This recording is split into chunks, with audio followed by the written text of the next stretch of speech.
नमस्कार दर्शक बंधु पुणी एक नुआ वीडियो को आपण मानक स्वागत। आज गोटे छोट नुआ जॉब अपडेट नहीं आसी वीडियो माध्यम आपको जनइबी। तो आम ओडिशा रे ऑलरेडी नोटिस टी ऑलरेडी बाहरी आसी नोटिस केबे बाहरी थिला एवं कौन कौन पोस्ट रही वीडियो माध्यम रे मु रहिबी एवं केतेटा पोस्ट रही वीडियो माध्यम पूरा डिटेल्स जनइबी। आपण वीडियो टी को स्किप न करी पूरा शेष जाए देखंतु ता जानि परिबे। Odisha revenue and distribution management department माध्यम और यही नोटिस टी ऑलरेडी से बाहर करिछि एवं आरआई एआरआई एवं अमीनो पोस्ट बहुत गुड़ाए रही। वीडियोटी को पूरा शेष जाए देखंतु आपण जानि परिबे। चलंतु देरी न करी वीडियोटी को स्टार्ट करिबा। देखि परथो नोटिस टी ऑलरेडी 23 मार्च 2023 रे आसी जाइछि। और नोटिस टी रही government of Odisha revenue and disaster management department. तो ए नोटिस टी ऑलरेडी बाहर कर देइचंती। तो कौन कौन पोस्ट बाहरी चलतु मो वीडियो माध्यम जनइबी।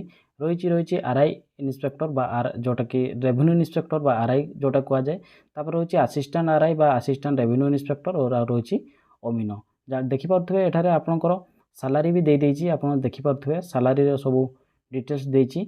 नोटिस टी ऑलरेडी शो हो जाइछि एवं को केते तारिख दिन अप्लाई बाहरिबो तार तो डिटेल्स एपर्यंत देइनि। तापर दे भी देइछि जे को डिस्ट्रिक्ट रे केतोटी पोस्ट फांका रही। मु तार डिटेल्स देखै दूची स्क्रीन रे आपण माने देखि परथबे। अनुगुल डिस्ट्रिक्ट रे रही आरआई 17 टी एवं एआरआई 13 टी पोस्ट अमीनो 14 टी पोस्ट। एबडी पूरा आपणकर 30 टी जिल्लार पोस्ट रही जाइछि। आपनको देख पूरा स्क्रीन देखै दूची आपण देखि परिबे। वीडियोटी को पॉज करिवे आपण यहा डिटेल्स देखि परिबे। एथिला गुडे इनफॉर्मेटिव वीडियो। जदि वीडियोटी आपनको भल लागि थाए बा वीडियो अप्लाई केबे स्टार्ट हबो तार नोटिफिकेशन आसिला मात्रे मु आपण मानको जणाई देबी। वीडियोटी को मोर चैनल को देखंतु आपण निश्चित भाव में जानि परिबे।